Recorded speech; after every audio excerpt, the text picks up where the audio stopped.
की बात करें सेब के पेड़ों को यहाँ पर काटा जा रहा है, उसको देखकर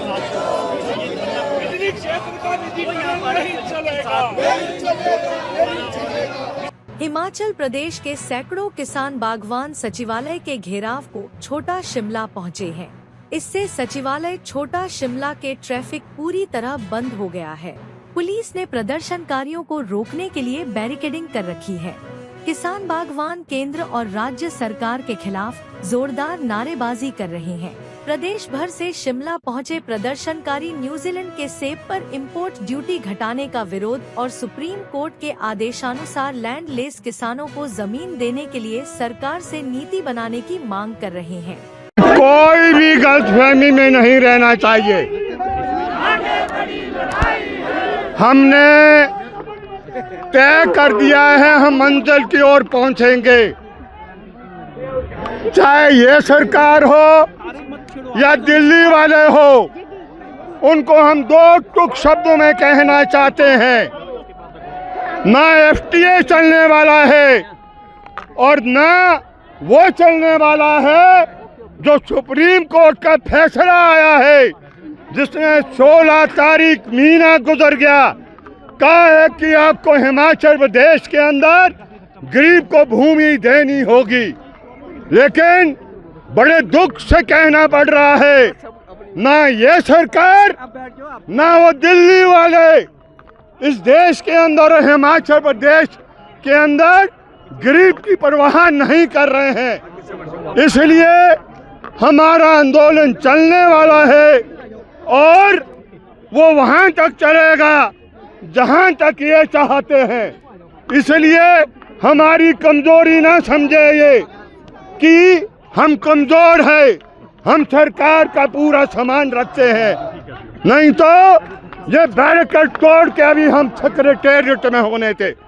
हम समझते हैं सरकार की मजबूरियां भी, लेकिन उसका ये मतलब नहीं है कि आप किसानों को उजाड़ दो और उनका जीवन यापन आप समाप्त करें। इसलिए आज हम 14 पॉइंट के डिमांड चार्टर पर यहाँ पहुँचे हैं। हम पहुँचे हैं जो दूध उत्पादक है, हम तारीफ करते हैं सरकार की, रेट बढ़ाया जरूर है लेकिन वो किसान तक नहीं पहुँचा है, हर महीने मिलता नहीं है। किसान का बच्चा शाम को बगैर दूध के सोता है और अपना जीवन यापन वो गरीब चलाना चाहता है, लेकिन उसके खाते में पैसा नहीं आता। सरकार को पता है कि नहीं पता, हम नहीं जानते।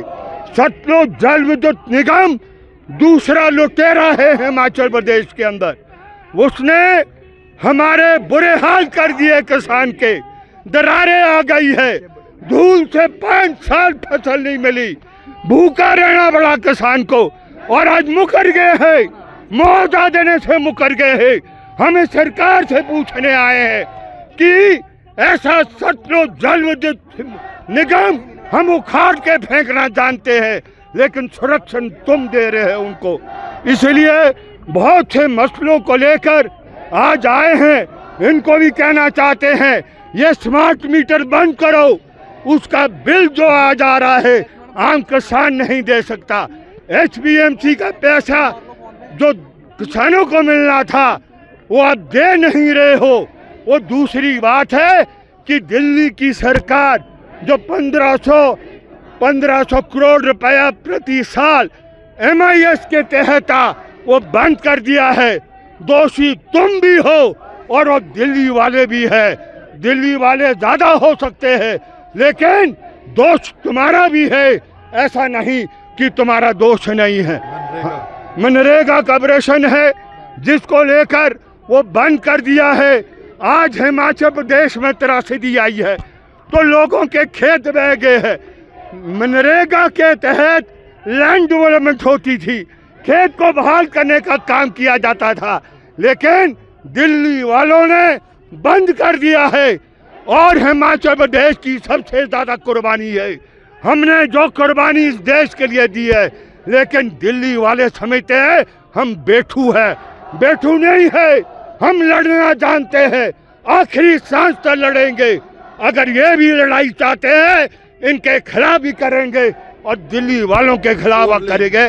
4 लेन के प्रश्न को लेकर बिल्कुल सही फरमाया, मकान टूट गए लोगों के, टनल की खुदाई ऐसे की जा रही है जैसे चूहे खेतों में बिल बनाते हैं और सारी जमीन नीचे आ जाती है, सारा चुलौठी बैठ गया है, भट्टा कुहर बैठ गया है, ये जमीन और ये सड़कें बैठ गई है। लेकिन ना ये सूद ले रहे हैं ना ये दिल्ली वाले ले रहे हैं, इसलिए आज आए हैं, जाएंगे तब जब सरकार का जवाब मिलेगा, अन्यथा यहाँ बैठेंगे और हमारी क्षमता 1 दिन की नहीं 2 दिन की नहीं, हम ऊर्जा लेते हैं उन किसानों से जिन्होंने 1 साल तक दिल्ली को घेर के रखा है। हम सिर्फ जानना चाहते हैं ये कितनी देर चाहते हैं कि हम यहाँ बैठे, इनका इंतज़ार करेंगे और उसके आधार पर हम अपना अगला निर्णय लेने वाले हैं। लेकिन पीछे हटने वालों में से ये लाल झंडा नहीं है, ये सेब उत्पादक का झंडा नहीं है, ये हिमाचल किसान सभा का झंडा नहीं है। हम आगे बढ़ने के लिए आज यहाँ पर पहुँचे। धन्यवाद।